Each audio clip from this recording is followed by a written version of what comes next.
Yeah, I don't like talking about things like this because it sometimes encourages some idiots. Ali, was it all right last night? Or was it just one or two? 'Cause it was a boiling hot day, and I thought, oh no, was Well, there no problems? I've got to say to you, Al, fingers crossed. I haven't heard them this morning, but they were actually brilliant. Fantastic to a man, woman, child. They're all. There was a group of. To be honest with you, the stadium was probably 70% Rangers, I would have thought. They're a good support, Frankfurt, but the stadium was, I think, was 70% Rangers. And there was a wee pocket, maybe about 30, 40 Frankfurt fans in front of us, which was totally surrounded with Rangers. And to be fair to them, they're all shaking hands at the end of the game and all that stuff. So Good. fingers crossed, it was great. And I went out yesterday, had a bit of lunch before the game, and it looked as though everybody was in great spirits and in good form. So, as I say, I haven't heard them last night, but I'd be very, very hopeful it was all good natured and they were all in good fun, enjoying themselves. Good. Well, let me go to the lines because, as I said, there's been a few bits and drama, and that Sheffield United Forest was a shocker. Let me go to Coventry. Phil's a Sky Blue. Phil, very good morning. Hi, Phil. Good morning, everybody. Thanks for taking my call.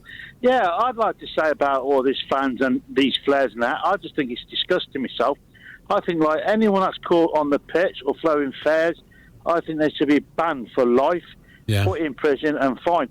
I've taken my granddaughter up to watch Coventry play, and a few weeks ago I had to take her out of the ground because, well, not out of the ground, but out of the stands, because he was getting, someone had the flares, or what they call them, and he was getting in her eyes and a throat, making a cough and that. And well, Phil, it's illegal to take a flare into the grounds in the UK. I'm sure it is. I don't understand. Mind you, I suppose it's pretty easy to conceal them, isn't it?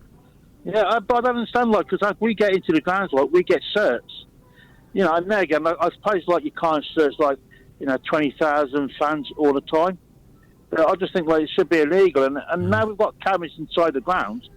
Surely, like, the police can look at it and find out who's got these flares and arrest them. Yeah, okay, Phil, thank you. Gabby, why suddenly are we having an increase in crowd disorder? I think as well, when you see some of the FA Cup games, Ali and Al, when there's been shock results, a conference team has beaten maybe a championship team and the fans run on the pitch. Yeah. I think everyone says, oh, this is what the FA Cup's about, these scenes are amazing, fans with players. So we have to, we can't have that, and then we don't want fans running on when they're winning the playoffs. That makes sense. So maybe it just comes now down to the rule that fans can't be trusted, some of them. So we have to just ban fans from going on the pitch. If they get caught, then they don't come to another game. One of the worst ever, Ali, was Celtic Rangers, that cup final. Yeah, I couldn't believe it. And me, I was in the main stand. There. And that was incredible. It was a cup final and Celtic won in extra time. It was deflected goal, wasn't it?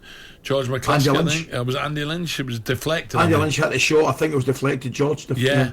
So all the police were outside, right? And Celtic went in a sort of mini lap of honour. But when in the old firm games, you can't go down the other end. It's impossible. Yeah. But anyway, something happened. Some idiots threw some bottles and some Rangers fans to get out of the way, climbed over the fence to get away from it. But when they were on the pitch, they sort of made a sort of beeline to Celtic players, and of course, the other end, Celtic supporters pile on. Anyway, before you know it, and I'm not joking, there's a few thousand on the pitch. Was it? Yeah. It's not and the coppers are outside, and I'm not making fun of this. They're all outside. God, it's a bit quiet today, isn't it? No, where is everyone? Right. Well, they were all on the pitch. There was corner flags being used and all sorts. And if it wasn't for 4 police horses, dear oh dear, I hate to think what might happen. 4 police horses were charging up and down on the pitch, keeping people away from each other. It was horrendous. It's quite simple, isn't it now? Yeah, go on, carry on, Ali.